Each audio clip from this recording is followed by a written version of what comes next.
तो hello friends, आज हम लोग पढ़ते हैं धारा 379 क्या है, ये कहाँ लगता है। कि धारा 379 एक चोरी का धारा है, जिसमें यदि कोई चोरी करता है किसी भी प्रकार का या किसी का सामान उसके बिना अनुमति से उसके पीठ पीछे लेता है तो इसको चोरी की श्रेणी में लिया जा सकता है।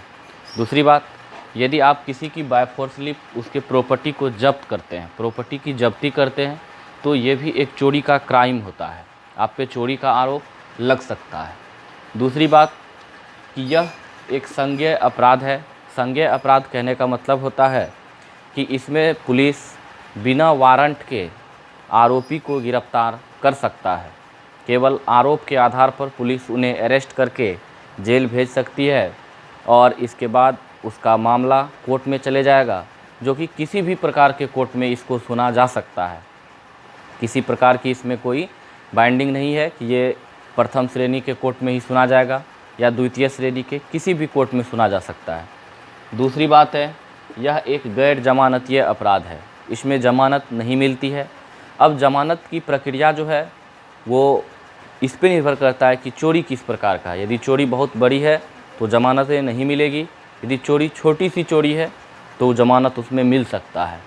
दूसरी बात है कि ये एक समझौता योग्य है, इसमें पार्टी से समझौता किया जा सकता है, उसकी जितनी चोरी हुई है रकम उसको वो दे करके उससे समझौता किया जा सकता है।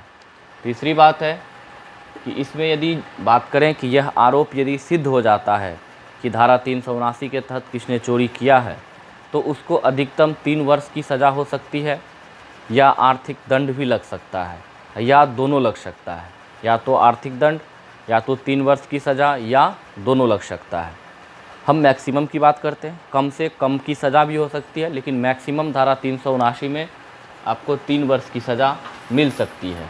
इस प्रकार से हम लोगों ने देखा कि किस प्रकार से धारा 379 के तहत चोरी को डिफ़ाइन किया गया है, और चोरी में आप किसी का सामान या चुरा लेते हैं या किसी का प्रॉपर्टी जब्त कर लेते हैं तो उसमें भी आपको चोरी का ही आरोप लगता है और धारा 379 के तहत ही उस पर मुकदमा चलाया जाता है।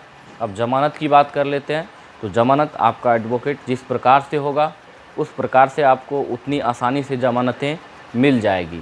चार्जशीट को पढ़ करके चार्जशीट में से जो जितना अच्छा से खोज निकालेगा आपका उस में आपकी उसकी कमी क्या है जिससे कि आपको ज़मानतें मिल सकती है, वो आपके एडवोकेट पर निर्भर करता है।